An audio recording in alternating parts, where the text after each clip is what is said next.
السلام عليكم ورحمة الله وبركاته. اللهم صل وسلم وبارك على نبينا محمد وعلى آله وأصحابه أجمعين. عاملين إيه يا حبيب قلبي؟ من آخر وصفة كنا مع بعضينا، يا رب تكونوا جربتوها وتكون عجبتكم. النهاردة إن شاء الله معانا وصفة، وهي وصفة الكبدة، كبدة بلدي. بطريقة هنعملها بطريقة توابل وحاجات كده جميلة وهادية كده، وبالفلفل الأخضر. بصوا تحفة، ما تاخدش معاكم على النار ربع ساعة بالظبط. تعالوا بقى نشوف الطريقة ونقول بسم الله الرحمن الرحيم. معايا هنا كبدة بلدي، بس انا مخلياها في الفريزر تجمد كويس، علشان دي اسهل واسرع طريقة تقدري تقطعي بيها الكبدة بالشكل اللي انت عايزاه. هنا الاولاد ما كانوش عايزينها اللي هي المكعبات الصغيرة، عايزينها شرايح طويلة. فانا هنا كنت ناسيه خالص، فعملتها بايه مكعبات صغيره. بعد كده لما افتكرت قلت لا، هقطعها بقى بالطريقه ايه الرفيعه. بصوا اهي كده، بقطع ترانشات الاول رفيعه جدا، يعني زي ترانشات بالعرض كده، تمام زي ما انتم شايفينها. وبعد كده همسك كل جزء منها هقطعه بقى ايه زي صوابع رفيعه جدا. هما بيحبوها كده شرايح رفيعه جدا، فانت مش هتعرفي تتمكني خالص من الكبده او ان انت تقطعيها بالطريقه دي غير لما تبقى متفرزه.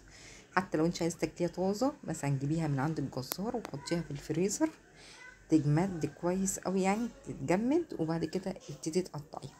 هنا طبعا في الطبق اللي معايا كان في الجزار مديني حته دهنه كده، قطعتها برضو حتت صغيره كده عشان اسليها كده مع معلقه سمنه او معلقه زيت او حبه زيت، تمام. انا ما بستعملش في الوصفه دي خالص بصل. ما بعملهاش ببصل، بعملها زي كده ايه بتاعت المحلات بره، هتطلع معاكي مستويه وحلوه وطعمها روعه واحلى من بتاعت بره مليون مره. كده قطعت الكبده كلها خالص، وانا ما كانش هنا عندي سمنه فحطيت زيت عادي مفيش مشكله. وهنزل بكام حته الدهنه الجزار مديالي. طيب انا هنا بطعم بيها الزيت، بخلي الزيت ياخد طعم الدهنه دي. الدهنه دي حلوه بعد ما تحمر خالص. انت ممكن تخليها وتكملي عليها طريقه الكبده، بس عشان هنا اولادي ما بيحبوش الدهنه بتبقى في قلب الكبده وكده، وانا شايله المراره كنت كل الحاجات دي دايسه فيها جامد يعني، جميله جدا.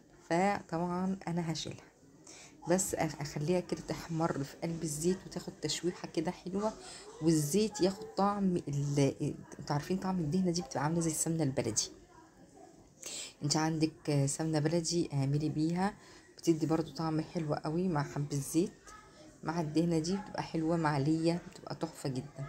احنا طريقه الكبده دي هنعملها بطريقه بسيطه جدا، مش هنعمل بقى كمونيه او كبده ببصله والحاجات دي، لا احنا كبده كده زي بتاعت اللي بناكلها في المحلات، زي كبده الفلاح وكده، زي كبده الفلاح، وهاديه وبهاراتها هاديه جدا، مفيش يعني توابل كتيره بقى الاوفر عشان ما تضيعش طعم الكبده معانا. طيب انا هنا شلت خلاص الدهنه زي ما قلت لكم، ونزلت بالكبده معايا. الكبده ما بقلبش فيها على طول علشان ما تفرفتش معايا. طبعا انا هنا عشان مسرعه الفيديو فحاسين ان انا بقلب على طول، لا بصوا حتى وانا مسرعه بص يعني تشويحه اللي بحس ان هي احمرت بجيبها من تحت كده لفوق علشان الكبده ما تتهريش معايا. احلى حاجه في الوصفه دي ان وصفه سريعه وسهله ومفيده جدا. الكبده ليها فوائد جدا كبيره جدا جدا جدا، احسن من اللحمه واحسن من الفراخ. ببتدي بقى اقلب كده زي ما قلت لكم، انا كل ده معليه النار وبقلب، بجيب من تحت لفوق كده لغايه ما كلها تاخد لون واحد، تمام. اكون انا بقى محضره ايه، محضره زي 5 فصوص توم كده يا حبايب قلبي، و اللهم صل على النبي، وفلفلايه رومي. طبعا ببقى يعني هرساهم مع بعض فرماهم، ومعلقتين خل ابيض.